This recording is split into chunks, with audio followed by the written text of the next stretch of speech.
Queridos irmãos, quero saudar a todos com a paz do Senhor Jesus. Quero agradecer o convite para estar presente nessa ocasião dos 75 anos de organização, reverendo, da Primeira Igreja Presbiteriana de Montes Claros. Privilégio para mim estar aqui. Trago a saudação do Supremo Concílio da Igreja Presbiteriana do Brasil e da Igreja Irmã, Primeira Igreja Presbiteriana do Recife, onde eu sirvo como pastor. Durante o tempo que nós estaremos juntos, faremos uma exposição da carta aos Colossenses, cujo tema é a pessoa de Cristo. Então, meu plano é o seguinte: como são 4 vezes, coincidentemente, a carta aos Colossenses tem 4 capítulos. Então, um capítulo por noite. Então, fácil para o pregador, tranquilo, divisão natural. Não precisei quebrar a cabeça de como iria distribuir, porque o texto já favorece isso. Então, hoje nós vamos cobrir o capítulo 1, onde o foco é um hino a Cristo, que exalta a sua pessoa e sua obra, que vai do verso 15 até o verso 20. Depois amanhã, mercê de Deus, nós iremos ver o capítulo 2, cujo foco é a resposta que Paulo dá aos falsos mestres que estavam penetrando na igreja de Colossos. Aí ficaria do verso 8 até o final. Depois, na sexta-feira de manhã, nós vamos ver o capítulo 3, onde Paulo começa a desenvolver as implicações práticas daquilo que ele ensinou a respeito da pessoa de Cristo e da obra de Cristo. E finalmente, na sexta-noite, nós continuaremos desenvolvendo essas implicações. Capítulos 3 e 4 são a parte prática da carta aos Colossenses. Nós vamos orar mais uma vez e vamos pedir que o nosso Deus nos oriente na compreensão da sua palavra.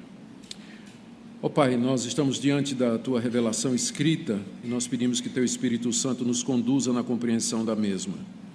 Nós queremos aprender mais sobre a pessoa do Teu Filho Jesus e da extensão, suficiência e validade da Sua obra. Se há alguém aqui nessa noite que ainda não compreendeu plenamente as implicações da encarnação, da morte e ressurreição de Jesus Cristo, nós pedimos que seus olhos sejam abertos nessa noite e que possa sair maravilhado da pessoa do Salvador nessa noite. É o que nós te pedimos, no nome dele. Amém. Amém. Queridos, apenas um pouco de introdução para nós contextualizarmos a nossa carta. Colossenses é uma das cartas da prisão. Paulo estava preso em Roma, aguardando o julgamento da parte do imperador a quem ele havia apelado, quando recebe a visita de um obreiro chamado Epáfras.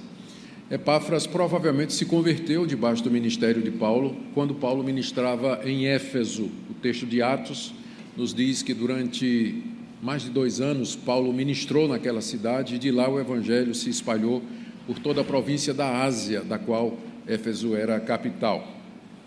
Talvez Epáfras se converte ali, vai para uma cidade próxima chamada Colossos e ali começa uma igreja. Então, o fundador da igreja de Colossos não é Paulo, mas um discípulo de Paulo. Após algum tempo, nós não temos exatamente ideia de quanto tempo, Epáfras é surpreendido com a chegada na igreja de Colossos de alguns mestres que traziam um evangelho diferente daquele que ele tinha aprendido com o apóstolo Paulo. E Epáfras sente dificuldade em confrontar aqueles mestres, tal a complexidade da doutrina que eles traziam. Então ele resolve fazer a viagem lá de Colossos até Roma, onde Paulo está preso, para falar com o seu mestre. E ele traz não somente boas notícias da vida da igreja, como a igreja progride, vai bem, que é motivo inclusive de ação de graças da parte de Paulo, como nós iremos ver, mas ele também traz a sua preocupação. Tipo assim: Paulo, eu não sei como rebater esse ensino.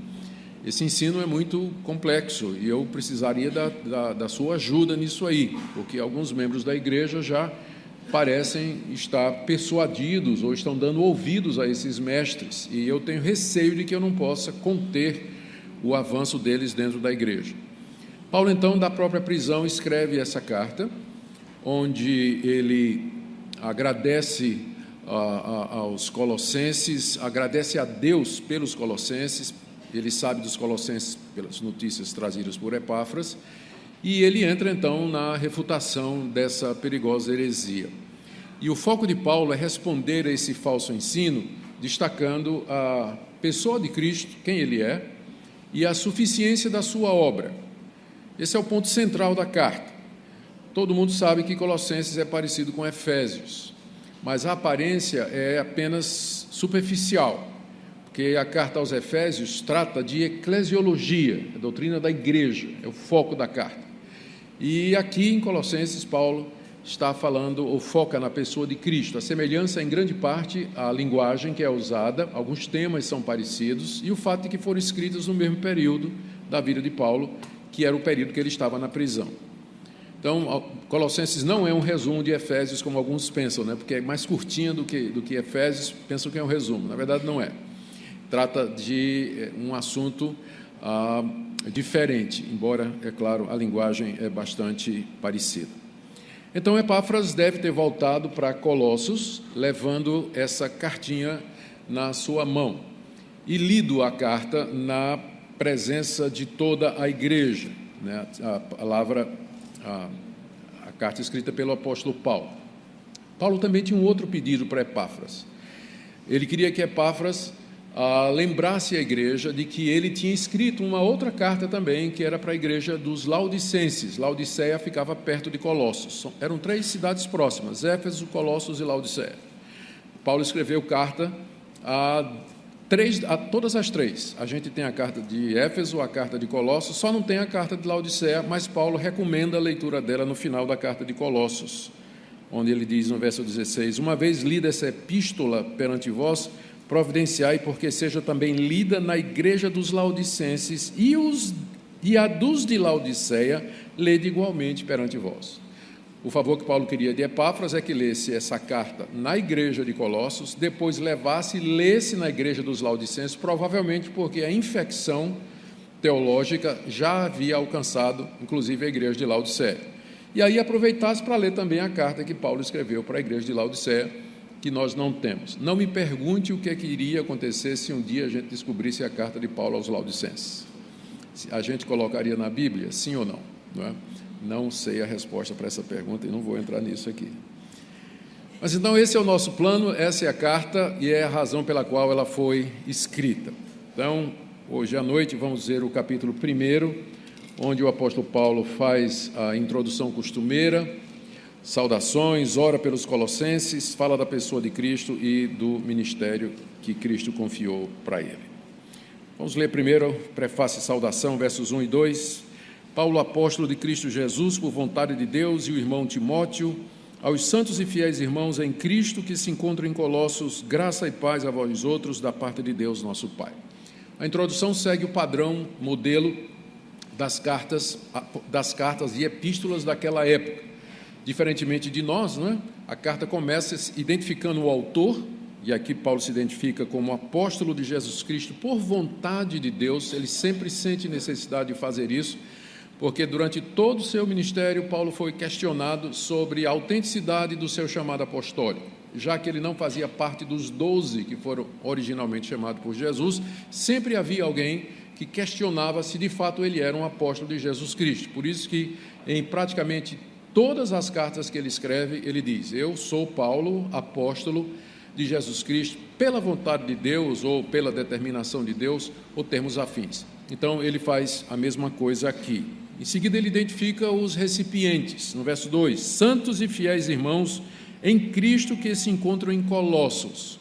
Ou seja, Paulo ainda considera que a igreja de Colossos é uma igreja cristã, que as pessoas que estão lá são irmãos em Jesus Cristo, apesar de que há um falso ensino em progresso dentro da igreja, o que nos leva a lembrar que mesmo igrejas boas, composta de, na linguagem de Paulo, santos e fiéis irmãos em Cristo, elas podem ter invasões ou atalhos feitos por falsos mestres que tentam difundir a sua heresia. Daí a necessidade dos pastores e presbíteros sempre estar alertas para o que é ensinado, para o que é pregado, para o que é liberado ao acesso dos membros da sua igreja, porque os falsos mestres sempre foram muitos.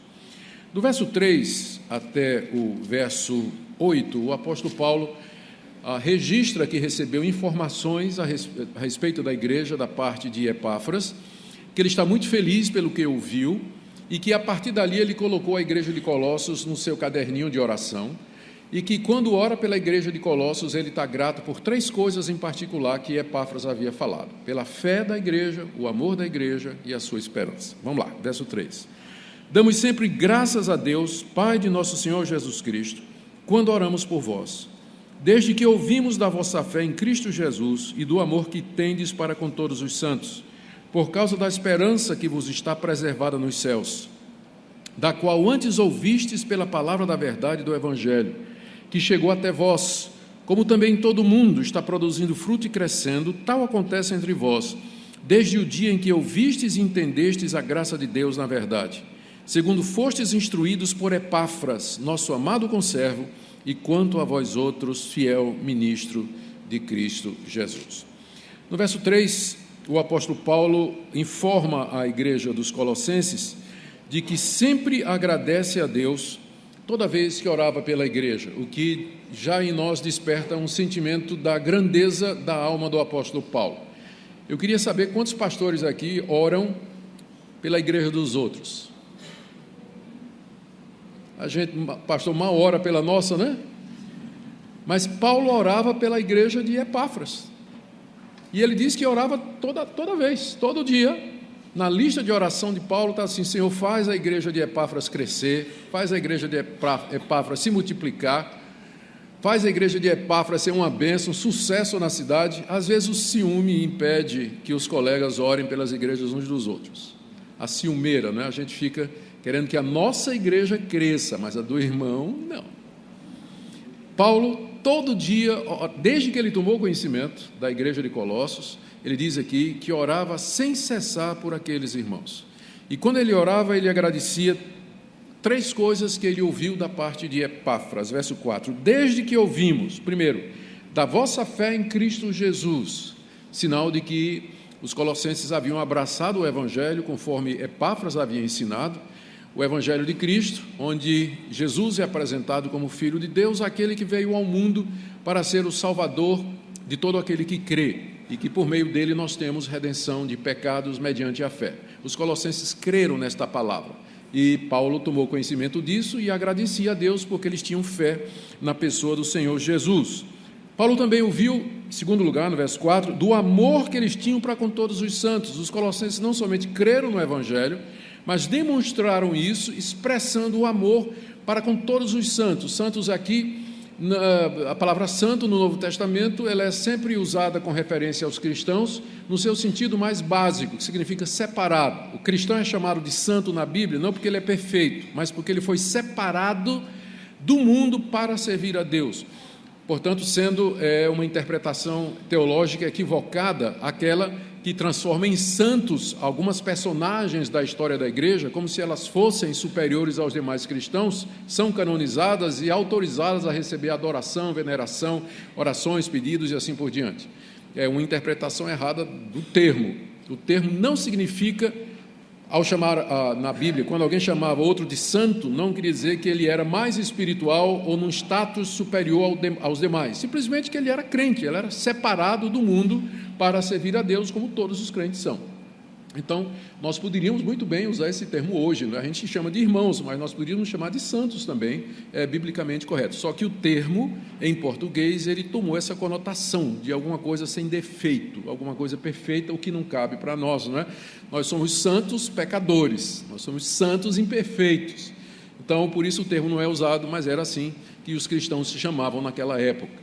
Paulo diz que a igreja de Colossos tinha um grande amor para com os seus, era uma igreja que se amava, o amor para com todos os santos, para com todos os cristãos. Eles expressavam esse amor de diversas maneiras. Em terceiro lugar, Paulo dá graças a Deus quando orava pelos colossenses, porque ele ouviu falar da esperança que eles tinham na vida eterna, que chegaria mediante a vinda do Senhor Jesus. Quando ele diz aqui, da esperança que vos está preservada nos céus, mais uma vez, vocabulário. A palavra esperança no Novo Testamento, ela não tem a conotação de incerteza que esperança tem em português.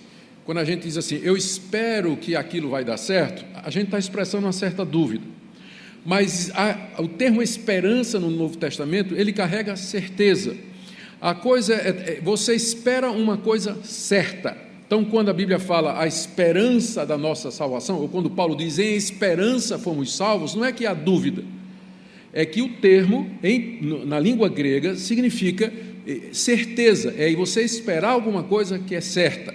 Então, os crentes de Colossos tinham fé em Jesus, amor para com todos os santos e a certeza da vida que lhes estava prometida e que estava reservada nos céus. A referência é a pessoa de Cristo. O que é que está preservado nos céus e que nós temos certeza de que virá e esperamos essa chegada? Só pode ser a pessoa do Senhor Jesus Cristo. E aqui então você tem essa tríade, fé, esperança e amor, que são as três virtudes que geralmente são destacadas pelo apóstolo Paulo, de entre as demais virtudes, como por exemplo 1 Coríntios capítulo 13, agora pois restam esses três, a fé, a esperança e o amor, dos quais o maior de todos é o amor. Paulo todo dia agradecia a Deus pela igreja do colega Epáfras, porque era uma igreja de crentes que se amavam e viviam na expectativa da vinda do Senhor Jesus Cristo. Final do verso 5 até o verso 8, Paulo relembra de que maneira eles chegaram até esse ponto.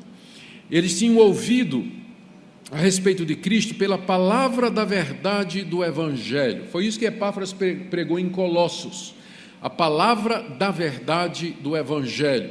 O Evangelho sempre é visto no Novo Testamento como sendo a verdade de Deus, ou seja, de que não há outro caminho e não há outra mensagem que produza o efeito anunciado, que é a redenção de pecadores e a reconciliação com Deus. É somente no Evangelho que Deus se reconcilia com pecadores. Por isso o Evangelho é a verdade de Deus e a pregação desse Evangelho é a pregação da verdade do Evangelho.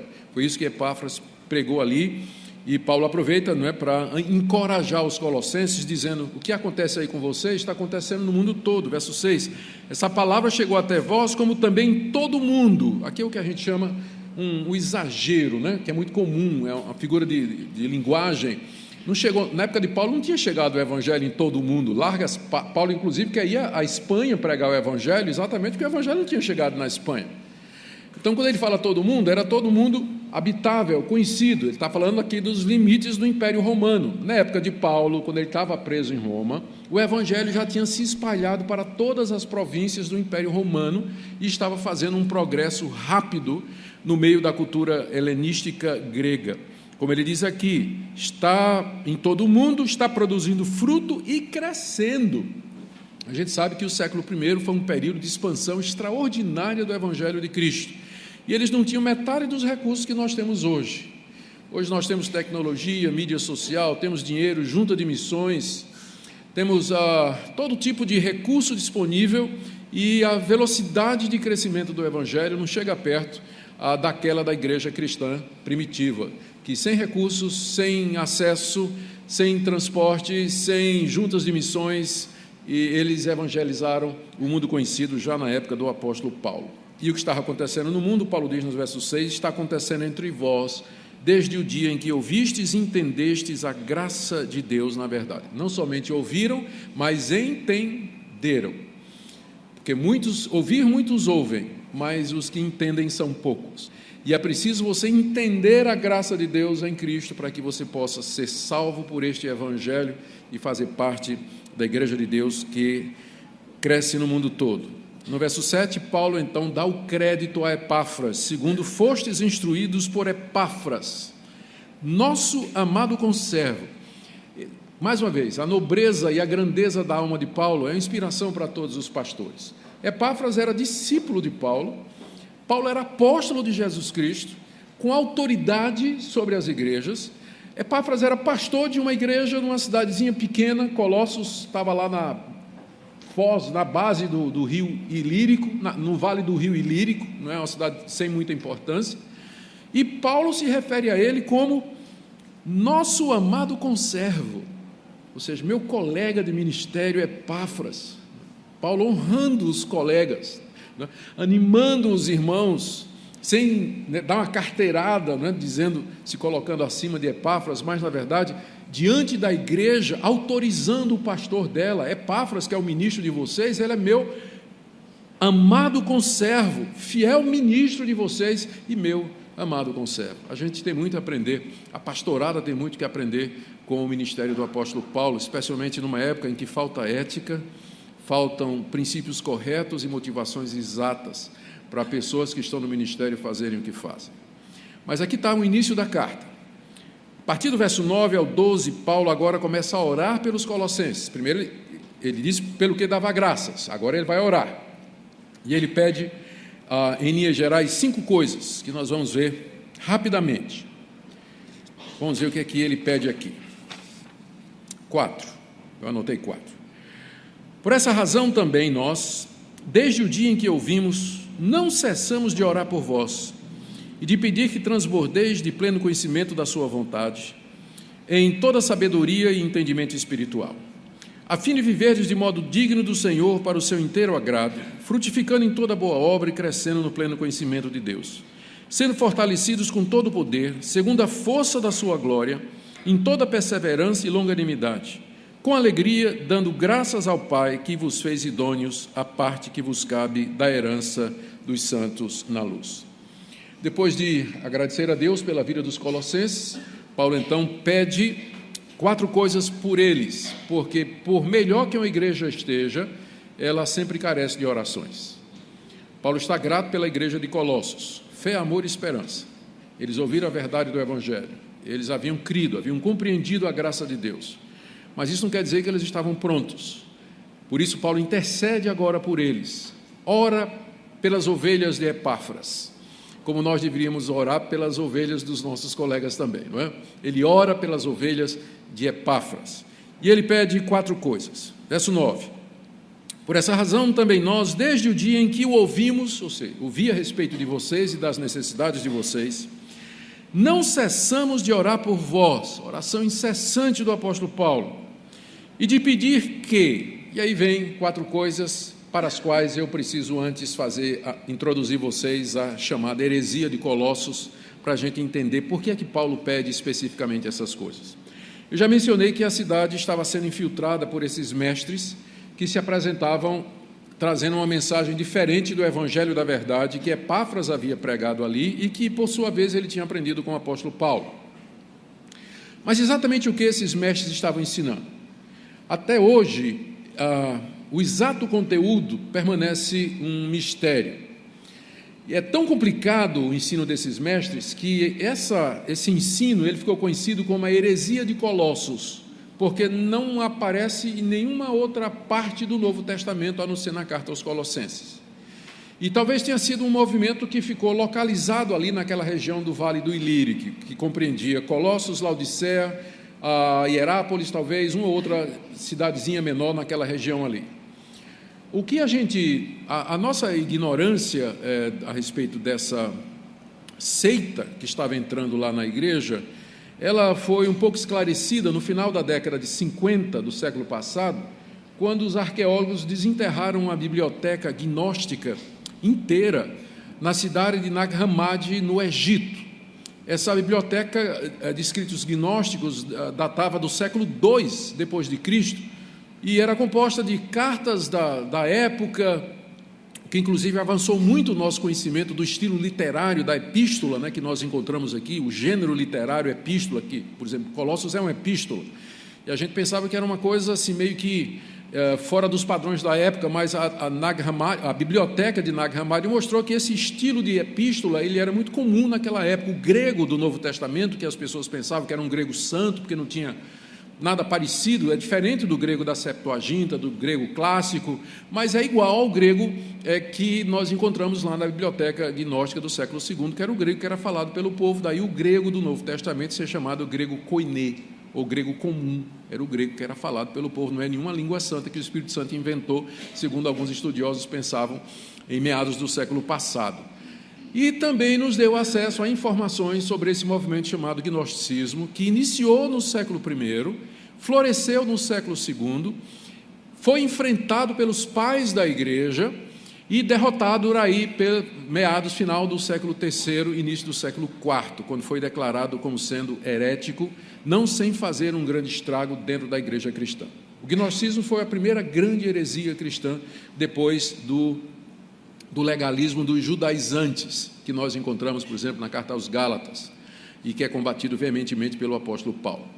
O que vemos em Colossos é uma mistura de cristianismo, judaísmo, um gnosticismo incipiente ou principiante, começando ainda introdutório, misturado com ideias místicas, tudo isso unido pelo pensamento dualista, baseado nas ideias do genial Platão, e na época já não era platonismo, já era um neoplatonismo. É um balaio de gato mesmo. Então, esse ensino, primeiro, ele se apresentava como sendo um ensino cristão. Ele teria origem dentro das igrejas cristãs, porque eles não negavam aparentemente a pessoa de Cristo, a pessoa de Deus, a obra de Cristo, não negavam. Depois eles tinham elementos judaicos, eles eles queriam que os colossenses se submetessem às exigências da lei de Moisés para serem salvos. Depois a gente é surpreendido porque parece que eles também, por conta do pensamento dualista, que fazia separação entre espírito e matéria, eles queriam desacreditar a encarnação de Cristo. Como é que Cristo pode ser matéria, ter um corpo físico, se Deus é espírito, e espírito e matéria são antagônicos? Isso aqui é a visão de Platão, não é? Platão dividia a realidade em dois mundos: o mundo das ideias, dos conceitos, o mundo da perfeição, e o mundo material, que era o reflexo imperfeito. Por exemplo, esse copo aqui é um reflexo imperfeito do copo ideal, do conceito ideal de copo que está no mundo das ideias. Então, tudo que for material, que você pode tocar, né, sentir, isso é inferior e intrinsecamente mal. Então, se você leva esse pensamento para a encarnação de Cristo, se você é um neoplatonista, então você vai ter uma dificuldade. Como é que Deus, que é espírito, ele assume uma natureza humana, que é matéria, intrinsecamente má? Você vai ter problema com a ressurreição. Por que Deus haveria de ressuscitar um cadáver? Qual o valor de um cadáver se Deus está no mundo das ideias, se Deus é espírito, salvação é espiritual? Traz problema para o casamento, né? Sexo é a parte suja do casamento, porque envolve corpos. E a gente vai encontrar esse problema na igreja de Corinto, no capítulo 7, onde Paulo vai ter que dizer: não, irmão, se casou, sexo é dívida, tem que pagar a dívida, não tem isso não é moeda de troca não, porque tinha gente lá querendo fazer voto de celibato casado. Paulo diz: não. Então, influenciou muito a igreja cristã essa visão neoplatônica. Na Idade Média foi isso que desembocou a ideia de que o celibato é superior a ficar casado, daí o celibato obrigatório dos padres, a perpétua virgindade de Maria, porque o estado de virgem é superior ao estado daquele que é casado, e outras ideias que infectaram a igreja cristã durante o período medieval e que depois foi corrigido pela Reforma Protestante. Mas tudo tem origem nesse pensamento neoplatônico, nesse caldeirão de ideias do século I, onde se misturava judaísmo, ideias cristãs, esse dualismo grego e também as ideias gnósticas. O gnosticismo é um caso à parte. O gnosticismo mais desenvolvido, ele dizia que para que você seja salvo, você tem que ter um certo conhecimento secreto. Por isso o nome gnosticismo, da palavra grega gnose, que significa conhecimento. O gnóstico é alguém que tem gnose, conhecimento. Esse conhecimento não tinha sido dado aos apóstolos, mas Cristo reservou para esses mestres agora, que teriam a última revelação de Deus. Deus revelou a eles a verdade final, a gnose salvadora. E qual era essa gnose salvadora? É que entre nós e Deus existe um pleroma, um espaço, uma plenitude, que está ocupada por seres celestes, anjos, chamados de íons, ou então de rudimentos desse mundo. Esse é o termo que aparece na biblioteca gnóstica, os espíritos elementares desse mundo, que estão entre nós e Deus, e que eles têm de ser pacificados e apaziguados se você quiser chegar até Deus. Então, para você chegar até Deus, você tem que crer em Jesus Cristo, guardar a lei de Moisés, mortificar o seu corpo, que é a prisão da alma, adorar os anjos, e assim você vai ascender até chegar à plenitude, até chegar à presença de Deus, quando você então será perfeito. Era isso, provavelmente, que esses mestres estavam oferecendo aos colossenses. Eu acho que a pegada deles era essa: olha, eu sei que vocês, Paulo, aliás, Epáfras, que é discípulo de Paulo, ensinou a vocês que vocês são salvos mediante Jesus Cristo. Mas isso aí é só o começo. A verdade mais completa é essa daqui. Além de crer em Jesus Cristo, você tem que guardar a lei de Moisés, você tem que adorar os anjos, você tem que mortificar o corpo e você tem que ascender espiritualmente até chegar à presença de Deus para ir herdar a salvação. Então era essa a heresia de Colossos. Lembrem, isso aqui é uma reconstituição. Ou seja, a cena é a seguinte: você entra numa sala e está alguém ao telefone falando com o outro, e você tenta reconstruir a conversa ouvindo só um lado. Então a gente só tem a carta de Paulo, que é um lado. A gente não sabe o que é que estava acontecendo na igreja de Colossos. Então a gente tenta fazer uma engenharia reversa para poder, pelas respostas, a gente tirar as perguntas.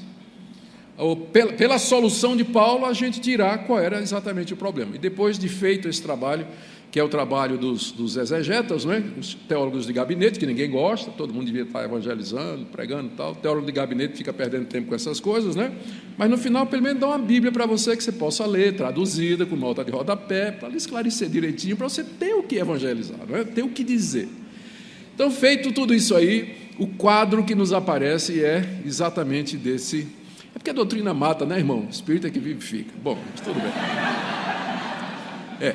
A gente então tem esse quadro aí do que provavelmente era a situação de Colossos, e não é à toa. Agora a gente pode ver porque aqui Epáfras foi procurar ajuda com o apóstolo Paulo, né? Porque não é fácil você enfrentar essa situação. Agora a gente pode entender porque é que Paulo pede as 4 coisas que ele pede aqui na oração. Do verso 9, recomeçando. Por essa razão também nós, desde o dia em que ouvimos da situação da igreja, não cessamos de orar por vocês e de pedir que, primeiro, transbordeis do pleno conhecimento da vontade de Deus. O primeiro pedido de Paulo era esse, que eles transbordassem do pleno conhecimento da palavra de Deus. Adivinha qual é a palavra por detrás de conhecimento? Gnose. Paulo está usando o vocabulário aqui dos adversários. Paulo diz: eu quero que vocês tenham conhecimento, mas o conhecimento de Deus. E eu quero que vocês transbordem nesse conhecimento. E que esse conhecimento venha em toda sabedoria, palavra sofia, que também faz parte do vocabulário usado pelos gnósticos, e entendimento espiritual. Nota o foco no conhecimento, 3 palavras que são praticamente sinônimas, não é? Conhecimento da sua vontade, sabedoria e entendimento. Primeira coisa que Paulo ora por eles: eu quero que vocês entendam, que vocês compreendam, que vocês tenham sabedoria, que vocês percebam, porque a briga é pela mente. A briga é pela mente. Então, eu oro que vocês transbordem de conhecimento. Não quero que vocês sejam ignorantes, mas vocês têm que ter o conhecimento certo. Tem gente que tem muito conhecimento, mas inútil. A minha filha, ela fica zoando comigo, porque eu gosto muito de carro. Desde pequeno eu cresci assim. Então eu posso passar numa rua e eu posso dizer, só olhando assim, a marca, o modelo, a marca, o tamanho do motor e o ano, dependendo do tempo de passando assim. E às vezes, para brincar, né, me divertir, eu passo assim na rua com minha filha, dirigindo, eu digo: ó, filha, aquele é um Celta, aquele é um K, aquele é um Focus, não sei o quê. Ela diz, olha para mim e diz: quanto conhecimento inútil. É verdade. Por quê? Para que serve a habilidade de você identificar as marcas do carro na rua? Então, é a mesma coisa aqui. Paulo está dizendo: eu não quero que vocês não tenham conhecimento, mas eu quero que vocês tenham um conhecimento certo.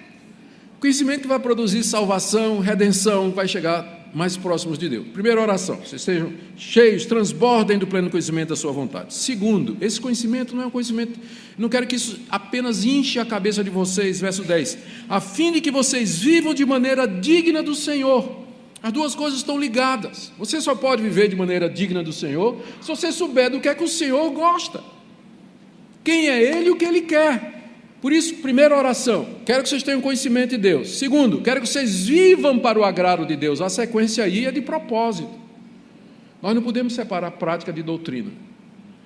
Infelizmente, alguns acham que sim. Acham que doutrina divide. De fato, infelizmente, por questões doutrinárias, às vezes discussões bestas, Igrejas se dividiram, amigos se separaram, famílias se partiram por discussões absolutamente irrelevantes.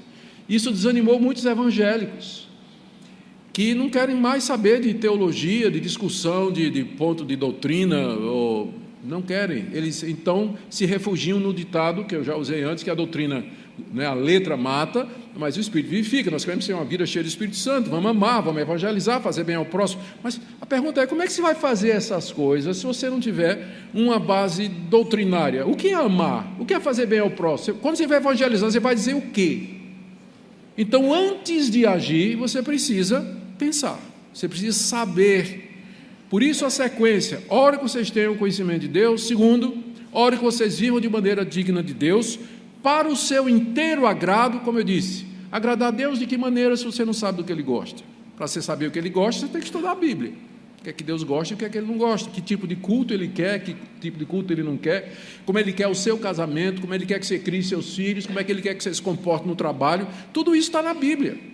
Então, se você não estuda a Bíblia, como é que você vai viver para o inteiro agrado de Deus, se você não conhece a vontade dEle? E isso, a fim de viver de modo digno para o seu inteiro agrado, que consiste em duas coisas: frutificar em toda boa obra, como a árvore que produz bom fruto, você então seja abundante em frutos para abençoar outras pessoas, e crescendo, e aí vem de novo, no pleno conhecimento de Deus. Terceiro pedido, verso 11: que vocês sejam fortalecidos com todo o poder, segundo a força da sua glória, em toda perseverança e longanimidade com alegria. Fortalecidos aqui é para que Deus fortaleça vocês na fé em que vocês se encontram. É um pedido para que Deus sustente os colossenses e não deixe que eles sejam enfraquecidos por aquela doutrina e, portanto, afastados da fé do Evangelho, na qual eles estavam firmados através do ministério de Epáfras. Que Deus fortaleça vocês com todo o poder dEle, segundo a força da sua glória, a sua glória poderosa. Que Deus sustente vocês entusiasmados com a glória dEle, que vocês vejam a glória de Deus e que isso empodere vocês, fortaleça vocês no Evangelho de Cristo. E isso com três palavrinhas: perseverança. Perseverança é a capacidade de você continuar a ser crente mesmo quando tudo dá errado. Perseverança. Longanimidade, paciência, longo ânimo. Gente que é capaz de respirar assim, paciência. Respira fundo, irmão. Então, respira, conta até 10, respira fundo. Longanimidade com alegria, dando graças. Quarto pedido: ao Pai que vos fez idôneos à parte que vos cabe da herança dos santos na luz. Paulo pede que os colossenses sejam capazes de viver uma vida de gratidão a Deus, lembrando que Deus já os fez idôneos para participarem do reino de Cristo na luz. Luz aqui é um termo também muito usado pelos gnósticos. O contraste luz e trevas é típico da linguagem gnóstica. Você vai encontrar inclusive esse contraste lá no Evangelho de João. João usa muito esse contraste, porque provavelmente o Evangelho de João também está respondendo ao gnosticismo. Então, luz e trevas é mais um contraste. Paulo aqui diz que Deus nos tirou, ele vai dizer isso aqui no verso 13, mas ele já antecipa dizendo que Deus nos fez idôneos, ou seja, já somos dignos de participar do reino de Cristo na luz, já indiretamente dizendo: o que esses caras estão oferecendo aí, você já tem. Não precisa comprar, não precisa adquirir, não precisa absorver, porque tudo isso aí é conversa fiada, porque vocês, em Cristo, vocês já têm todas as coisas. Em Cristo, Deus fez vocês idôneos para participar do reino da luz. Então, você tem que ser grato por isso. Uma vez que vocês são gratos por isso, vocês não vão sentir apetite por coisas estranhas. Vocês estão satisfeitos. A mente de vocês está satisfeita, o coração está satisfeito. Vocês estão vivendo de maneira agradável a Deus. Então, vida de gratidão a Deus impede a entrada de muitas heresias. É exatamente a insatisfação e a ingratidão que provoca crentes ansiosos por novidades, porque eles estão insatisfeitos com aquilo que eles têm em Cristo Jesus e, portanto, estão abertos para todo tipo de doutrina nova que aparece. Muito bem, essa foi a segunda parte do capítulo 1. A terceira parte vai do verso 13 até do verso 23 e é o miolo do capítulo 1. Aqui o apóstolo Paulo entra propriamente no assunto da carta, discorrendo a respeito da pessoa e da obra de Jesus Cristo. Então nós vamos ler do verso, em primeiro lugar, Paulo aproveito o que ele disse no verso 12, para já entrar no assunto, dizendo o que é que Deus fez por nós em Cristo Jesus, versos 13 e 14. Ele aqui é o Pai do verso 12, no verso 12 ele disse, dando graças ao Pai, e aí no verso 13, ele, o Pai, nos libertou do império das trevas e nos transportou para o reino do Filho do seu amor, no qual temos a redenção, a remissão dos pecados. Paulo entra no assunto sobre a pessoa de Cristo, dizendo, em primeiro lugar, o que é que Deus fez por nós através do Senhor Jesus. Ele nos libertou do império das trevas. A pessoa sem a luz do Evangelho, ela é escrava do império das trevas. Trevas aqui significa ignorância, desconhecimento de Deus, alheiamento à verdade de Deus, alijado da verdade salvadora e do conhecimento de Deus. A pessoa que não tem o conhecimento de Deus é chamado na Bíblia de uma pessoa que vive em trevas. Às vezes a palavra trevas tem uma conotação mais pejorativa, no sentido de viver uma vida imoral. Mas aqui o sentido é mais de ignorância. Vocês eram escravos do império das trevas. Vocês não tinham conhecimento, apesar de toda aquela cultura greco-romana, a influência dos filósofos, as escolas de filosofia, os sofistas que publicavam suas ideias em todo lugar.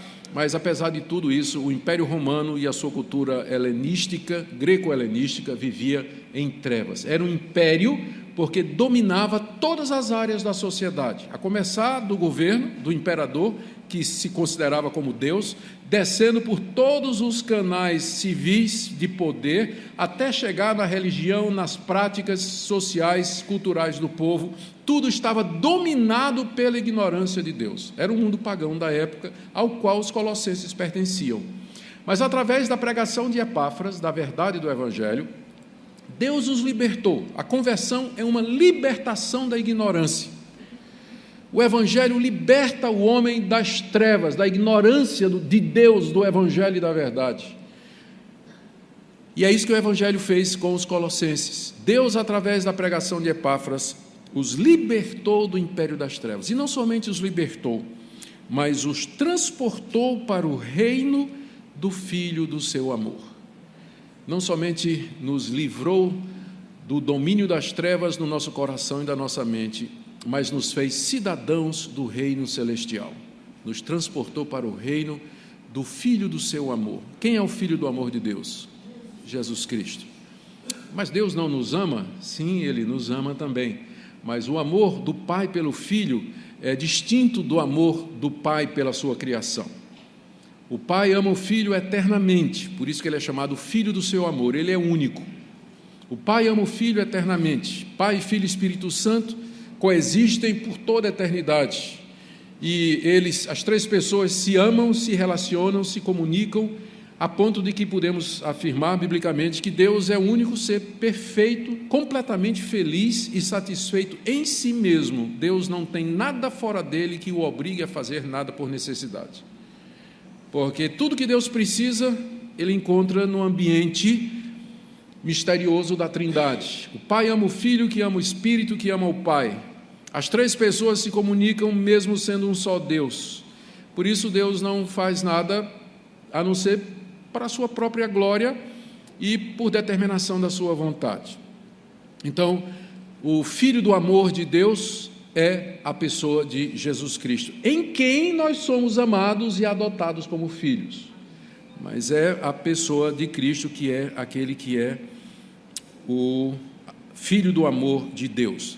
E aí no verso 14, é nele que nós temos a redenção, a remissão dos pecados. Dois termos tirados do Antigo Testamento. Remissão era o termo para você remir um escravo, pagando o preço dele. E redenção é aquilo que Deus fez através de Moisés com o povo de Israel, redimindo o povo de Israel da escravidão no Egito. Então, ambos os termos tirados do Antigo Testamento, aplicados para nós, expressam o que Deus fez por nós na pessoa de Jesus Cristo. Em Cristo a gente tem a redenção, três coisas, na verdade, verso 13, libertação do império das trevas, 14, a redenção da situação de perdidos e escravos e a remissão dos nossos pecados e nossas dívidas diante de Deus. Paulo aqui já está começando o tema da sua carta, ou seja, em Cristo vocês já têm tudo o que vocês precisam. Em Cristo vocês já têm as necessidades maiores do ser humano completamente contempladas. Libertação, redenção e remissão. E aí Paulo pega o gancho e fala da pessoa de Cristo. Do verso 15 até o verso 17, ele fala da pessoa de Cristo com relação à criação. Por que ele faz isso? Porque vamos ter que lembrar, os gnósticos, os falsos mestres, diziam que entre nós e Deus há uma série de íons, espíritos elementares desse mundo, anjos, que nós deveríamos adorar e pacificar e agradar para podermos chegar até Deus. Ou seja, esses anjos, eles ocupavam os corpos celestes, por isso eles são chamados de espíritos elementares ou rudimentos desse mundo. Então eles ocupavam a lua, o sol, as estrelas. Então esse conceito moderno de espírito territorial, que os espíritos malignos dominam determinados territórios, a ideia disso é gnóstica. Tem um fundamento gnóstico, desse pensamento gnóstico dos espíritos elementares que habitavam nos corpos celestes. Então, por isso que ao falar de Cristo, em primeiro lugar, Paulo vai exaltá-lo como sendo o Senhor da criação, acima de tudo que existe e também dos principados e potestades, e também acima dos anjos. Vamos ler, do verso 15 até o verso 17. Este Cristo, o Filho do amor de Deus, é a imagem do Deus invisível, o primogênito de toda a criação. Pois nele foram criadas todas as coisas no céu, sobre a terra, as visíveis e as invisíveis, sejam tronos, sejam soberanias, quer principados, quer potestades, tudo foi criado por meio dele e para ele. Ele é antes de todas as coisas e nele tudo subsiste. Aqui são as afirmações que Paulo faz a respeito de Cristo aqui, e depois disso as afirmações que ele faz sobre Cristo com relação à igreja, que vai do verso 18 até o verso 20, dão a impressão de que Paulo está citando uma composição que já havia antes dele. Tanto é que essa passagem aqui, do verso 15 até o verso 19, é chamado de um hino cristológico, um dos primeiros hinos que os cristãos compuseram em homenagem, em louvor e adoração à pessoa de Jesus Cristo, porque no grego ele tem uma estrutura diferente. Se você tem, por exemplo, a tradução NVI, ou Nova Tradução na Linguagem de Hoje, ou mesmo a Nova Versão Transformadora, você vai ver que eles já colocam na impressão como se fosse uma coisa diferente, até entre aspas, porque Paulo provavelmente está citando o que seria um hino cristão primitivo, isso a julgar pela forma da língua grega, o que prova que os primeiros cristãos não cantavam somente salmos, né? Eles tinham suas composições cristológicas também. Eu gosto de cantar os salmos, só que se eu for cantar só salmo, eu nunca vou cantar o nome do meu Salvador. Os salmos expressam um período da história da revelação, não expressam toda a revelação. Então eu quero cantar também os salmos, mas eu quero cantar o Novo Testamento também. E essa aqui é provavelmente uma das primeiras composições cristãs a respeito da pessoa e da obra de Cristo Jesus. Mas mesmo que não seja, na hora que Paulo incorpora na sua carta, ela ganha status canônico. Ela passa a ser palavra do apóstolo Paulo, inspirada por Deus, e serve também de base para a doutrina da igreja. Então, quem é Cristo com relação à criação? Primeiro, verso 15, ele é a imagem do Deus invisível. Aqui Paulo já deu um cruzado de esquerda nos dualistas, não é? A imagem do Deus invisível, olha a contradição. Se Deus é invisível, como é que ele pode ser visto? A imagem do Deus invisível. O que ele está dizendo é que Deus, sendo invisível, ele se tornou visível na pessoa de Jesus Cristo. Ou seja, Cristo é a imagem de Deus. Em outras palavras, ele é Deus encarnado. E com isso Paulo ataca a contradição neoplatônica, aquela distinção entre matéria e espírito. Deus é espírito, sim, mas ele se fez visível assumindo um corpo humano. Ele se tornou em Cristo visível a nós. Não somente visível, mas participando da nossa própria humanidade.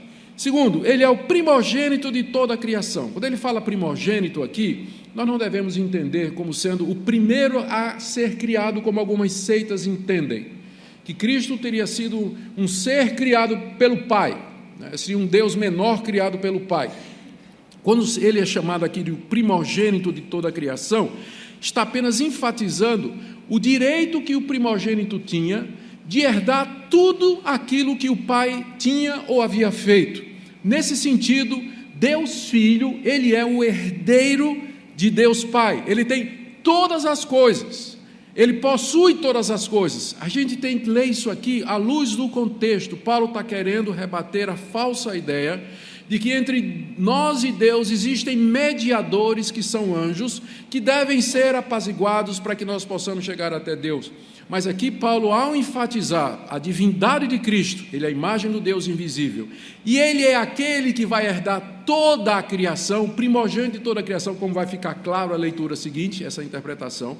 Paulo está simplesmente dizendo: o universo pertence a ele, não pertence a esses seres, não pertence a esses espíritos elementares, mas tudo que existe é de Cristo, como ele explica no verso 16, pois nele foram criadas todas as coisas, nos céus e sobre a terra, as visíveis e as invisíveis, quer principados, quer potestades. A expressão principados e potestades, vocês, soa familiar para vocês, é o termo que geralmente Paulo usa quando ele quer falar de anjos. Nossa luta não é contra carne e sangue, mas contra principados e potestades. É a expressão padrão de Paulo para se referir a anjos. Então, quando ele diz aqui que Cristo, ele é o primogênito, porque nele foram criados inclusive os anjos, Paulo está asseverando a superioridade de Cristo sobre os anjos. Por que eu vou adorar anjos se eu tenho cabeça deles? Por que eu vou tentar agradar esses seres, me comunicar com anjos, quando eu me relaciono com aquele em quem os anjos e para quem os anjos foram criados? Tudo foi criado por meio dele e para ele. Ele é antes de todas as coisas, nele tudo subsiste. Então, nesses versos, Paulo destaca a soberania, a supremacia de Cristo sobre toda a criação, em resposta aos reclamos dos falsos mestres em Colossos. Na segunda parte, ele fala da supremacia de Cristo com relação à igreja, do verso 18 até o verso 20. Ele é a cabeça do corpo da igreja, ele é o princípio, o primogênito de entre os mortos, para em todas as coisas ter a primazia. Porque aprove a Deus que nele residisse toda a plenitude, e que, havendo feito a paz pelo sangue da sua cruz, por meio dele reconciliasse consigo mesmo todas as coisas, quer sobre a terra, quer nos céus. Aqui já o foco muda, primeira parte, a soberania, o senhorio, a supremacia de Cristo com relação à criação, e agora a supremacia de Cristo com relação à sua igreja.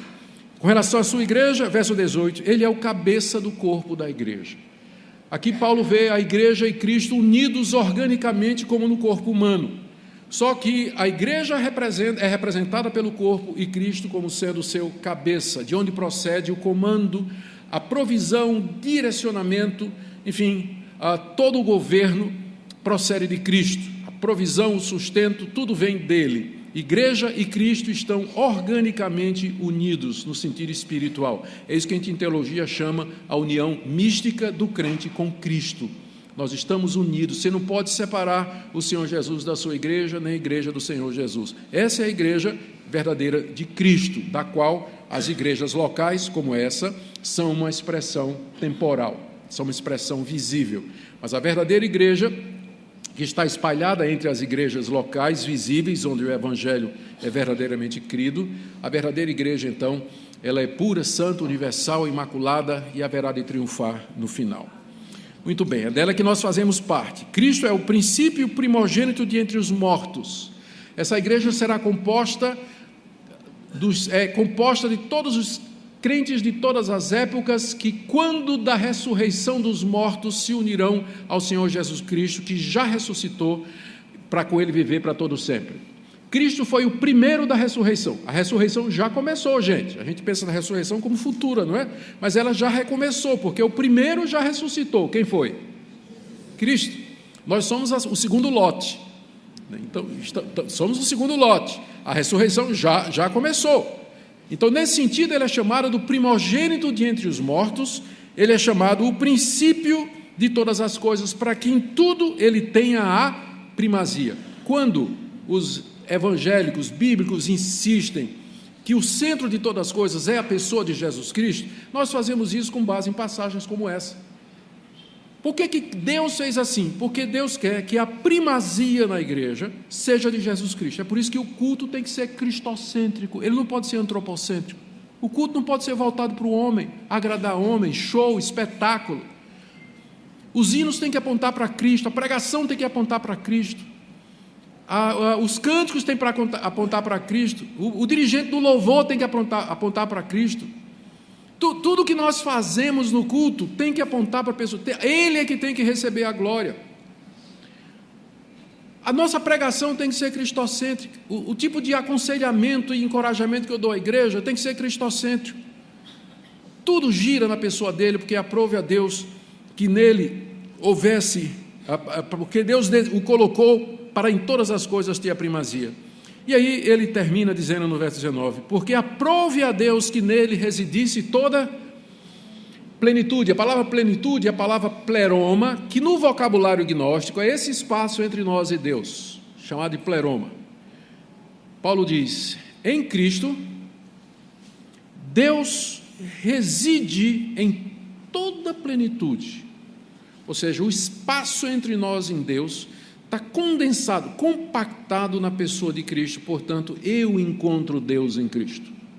Em Cristo Deus reside em toda a sua plenitude. Mais uma passagem que fala da divindade plena do Senhor Jesus Cristo, lado a lado com sua plena humanidade, lado a lado com sua plena humanidade.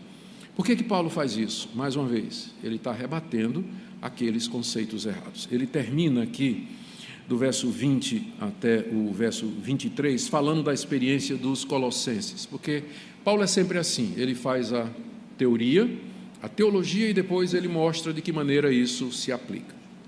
Tendo feito isso, ele diz, no verso 20, havendo feito a paz pelo sangue da sua cruz, por meio dele, reconciliar-se consigo mesmo todas as coisas, quer sobre a terra, quer nos céus. Através de Cristo, verso 20, Deus fez a paz com a humanidade que está no estado de inimizade contra ele, porque o pecado não deixou neutralidade. Ou você está reconciliado com Deus, ou você é inimigo de Deus. Não tem meio termo aqui. Como disse Lutero, o homem é uma besta, ou cavalgado por Deus ou pelo diabo. Então, você é besta, e aí não tem escolha, mas você pode escolher se vai ser Deus ou se vai ser o diabo que vai cavalgar você. Então, ou reconciliados com Deus ou inimigos de Deus. Não há meio termo. Deus fez paz com os seus inimigos mediante o sangue da sua cruz. Cristo era verdadeiro Deus, mas um Deus que sangra, porque ele era verdadeiro homem. E era por isso que ele tinha que ser verdadeiro homem, para que o seu sangue tivesse poder para produzir a reconciliação. Se Cristo fosse um homem comum, a sua morte seria apenas o resultado do seu próprio pecado, mas porque ele era Deus e não tinha pecado, o sangue da sua cruz tem mérito para perdoar a humanidade toda, se Deus assim o quisesse. Se Deus quisesse perdoar a humanidade toda. Então, é no sangue da sua cruz que nós nos reconciliamos com Deus e temos paz. Quando Paulo diz reconciliar-se consigo mesmo todas as coisas, quer sobre a terra, quer nos céus, tem que lembrar sempre que a palavra todo, quando usada no Novo Testamento, tem que ser interpretada à luz do seu contexto. Nem sempre todo quer dizer cada um, mas quer dizer de todo tipo, como é o caso aqui. Quando Paulo diz assim, que Deus reconciliasse consigo mesmo todas as coisas, isto é, coisas no céu e coisas na terra. Porque a gente sabe que não será o universo todo reconciliado com Deus. Haverá os réprobos, os reprovados, os incrédulos, os ímpios, os rebeldes contra Deus, que longe de serem reconciliados de Deus, serão tratados como seus inimigos por toda a eternidade, no sofrimento eterno que Deus preparou para o diabo e seus anjos e para todos aqueles que o rejeitam e se rebelam contra ele. Por isso que quando Paulo diz aqui que Deus reconciliou consigo em Cristo todas as coisas, o parágrafo seguinte explica a palavra todos, coisas no céu e coisas na terra. Os santos que já estão na glória e aqueles santos que ainda haverão de ser reconciliados por meio da pregação do Evangelho. E aqui a prova está no que Paulo diz em seguida, porque ele aplica então essa situação aos Colossenses. E a vocês, verso 21, a vós outros também, que outrora éreis estranhos e inimigos no entendimento pelas vossas obras malignas, agora, porém, vos reconciliou no corpo da sua carne, mediante a sua morte, para apresentar-vos perante ele, santos, inculpáveis e irrepreensíveis, se é que permaneceis na fé, alicerçados e firmes, não vos deixando afastar da esperança do Evangelho que ouvistes, que foi pregada a toda criatura debaixo do céu, da qual eu, Paulo, me tornei ministros. Vocês, Colossenses, verso 21, vocês antes eram estranhos e inimigos de Deus, no entendimento pelas vossas obras malignas. Era isso que eles eram, nós já discorremos sobre isso. Eles faziam parte daquela cultura alienada de Deus, ignorante de Deus, inimigos de Deus, não somente pela falta de conhecimento de Deus e pela idolatria, mas também pelas obras malignas que eles praticavam, imoralidade, desonestidade, mentira, embriaguez. Há várias listas do Novo Testamento que refletem a maneira de viver da cultura daquela época. Os Colossenses faziam parte daquilo ali. Vocês eram assim também, diz Paulo no verso 21, vocês eram estranhos, vocês eram inimigos, mas agora, o agora reflete aquele momento em que Epáfras esteve lá em Colossos, pregando o Evangelho de Cristo, e eles creram, mas agora vos reconciliou no corpo da sua carne. Vocês foram reconciliados com Deus no corpo da carne de Cristo, ou seja, no seu corpo humano, carnal no sentido de verdadeiro, não carnal pecaminoso, mas carnal humano, né? Um corpo de carne como esse corpo que nós temos e que sangrou. Deus reconciliou vocês com o objetivo de apresentar vocês perante Ele santos e culpáveis e irrepreensíveis. E aí, verso 23, se é que vocês permanecem na fé. Porque se vocês derem ouvidos a esses falsos mestres, nada disso do que eu estou dizendo vai aproveitar para vocês. Não é isso? Verso 23, se é que permaneceis na fé. Por que Paulo está dizendo isso? Ele está dizendo isso porque havia o risco dos colossenses abandonarem o verdadeiro evangelho, pregado por Epáfras, e aderirem ao ensino dos falsos mestres. Daí Paulo faz o que faz em muitas cartas, dizendo, vocês são salvos se vocês perseverarem até o fim. Não vos deixando, verso 23, não vos deixando afastar da esperança do Evangelho que ouvistes, e que foi pregada a toda criatura debaixo do céu, mais uma vez aquele exagero, não é? Que foi pregada a toda criatura debaixo do céu, do qual eu, Paulo, me tornei ministro. Essa expressão do qual eu, Paulo, me tornei ministro, é o gancho para ele falar do seu ministério, do verso 24 até o verso 29, que nós não vamos fazer hoje à noite, por conta do avanço do tempo, né? Provavelmente eu vou pular, amanhã já começa no capítulo 2 mesmo, mas vocês depois, vou lá em casa, estou dando como é que conecta, né? E eu quero só terminar aqui com o verso 23, fazendo a explicação da pergunta que está na cabeça de todo mundo. Paulo não era calvinista? Por que ele está falando aqui de crente perder salvação, né? Não, irmãos, é óbvio que Paulo não era calvinista, né? Calvino é que era paulinista. Essa é que é a grande verdade. O que Paulo está fazendo aqui é o que todos os autores do Novo Testamento fazem. É advertir a igreja visível de que o sinal da salvação é a perseverança dos santos. Eu não sei quem de vocês é salvo, por isso eu posso fazer essa advertência geral.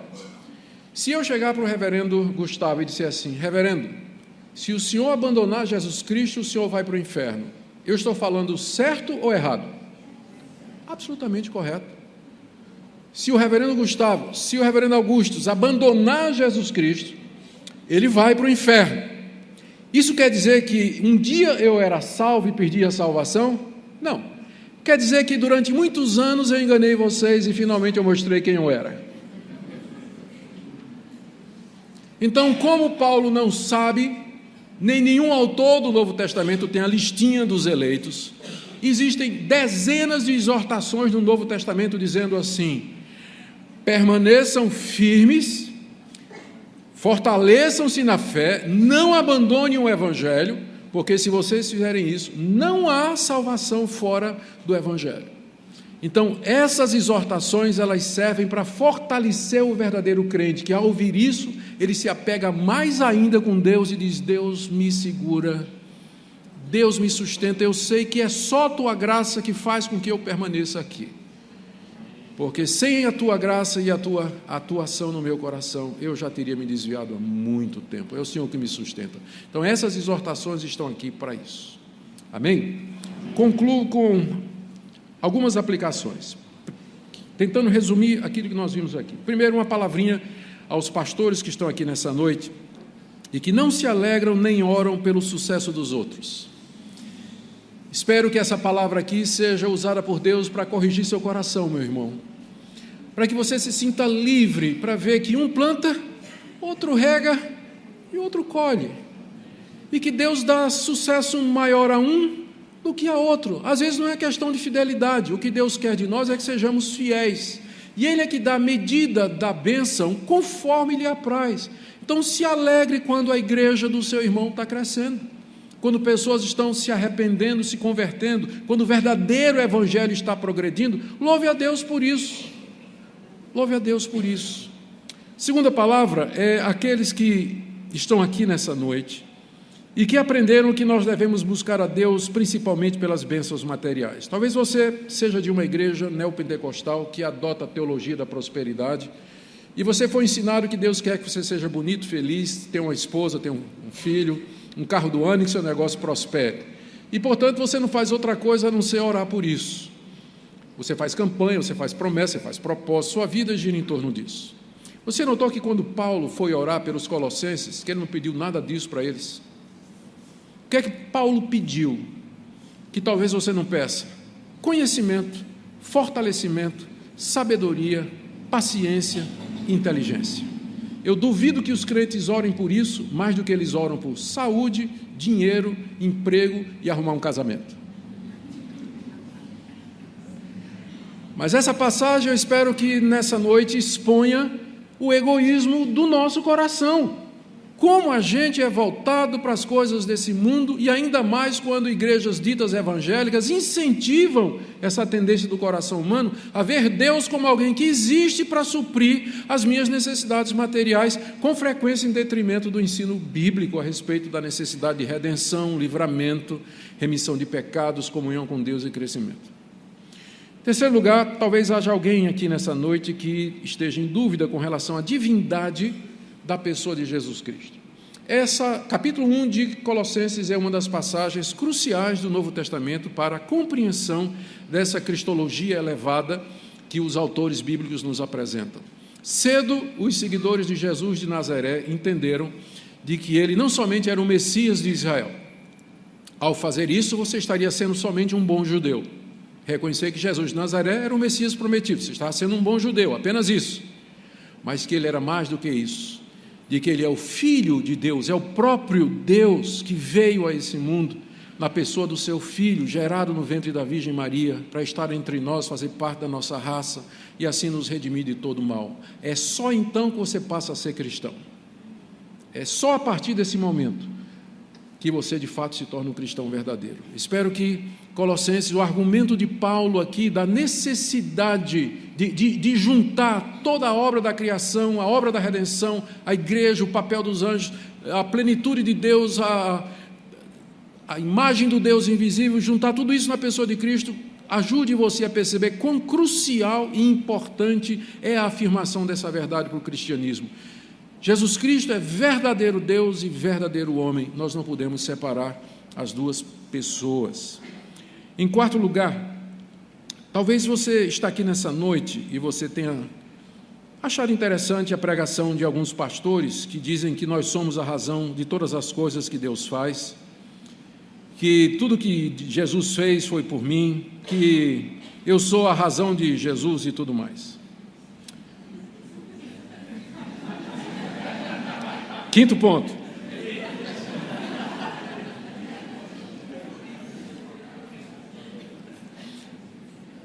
Talvez você seja daqueles que acham que precisa acrescentar alguma coisa à obra de Jesus Cristo. O legalismo que nós vamos ver Paulo combatendo mais adiante na carta aos Colossenses, ele é nativo do coração humano. O legalismo representa todas as tendências, ou qualquer tendência ou esforço de tentar guardar algum tipo de lei divina ou humana com o objetivo de encontrar mérito diante de Deus. Já no capítulo 1, vai ficar claro no capítulo 2, quando Paulo vai bater de frente com essa ideia, mas já aqui no capítulo 1, Paulo apresenta um Cristo em quem Deus nos dá uma completa redenção, nos faz idôneos, nos liberta, nos redime, perdoa os nossos pecados, nos faz parte do reino do Filho do seu amor, nos reconcilia com Ele. Que mais precisamos fazer ou podemos fazer? A redenção que nós temos em Cristo é completa e é perfeita. O conceito de graça é um conceito que precisa ser reavivado no meio dos evangélicos, onde eles são ensinados que se eles não tiverem usos e costumes, se eles não fizerem determinadas campanhas, promessas e propósitos e uma série de outros rituais, eles não entrarão no reino de Deus. Quando, na verdade, a justificação é pela graça, mediante a fé em Jesus Cristo. E, por último, para você que está vacilando, incerto e que tem sido inconstante com relação à sua fé em Jesus Cristo, seu compromisso com Deus, lembra da palavra final do apóstolo Paulo: você é salvo se você perseverar nessa fé, meu irmão e minha irmã. Perseverança, compromisso, santificação, crescimento na graça.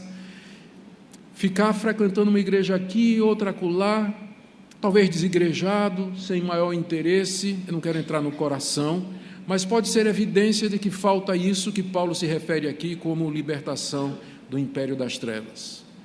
Lembre-se que você vai ser salvo, nas palavras de Paulo, se você permanecer nessa fé. E a fé aqui é o Evangelho. E o Evangelho não é somente acreditar em Jesus, mas lembra no começo? Amor para com todos os santos. Como é que você vai amar os santos se você nem conhece eles, nem vive com eles, nem se relaciona com eles? Que Deus use essa palavra, irmãos, nessa noite para nos libertar de fato, abençoar, renovar.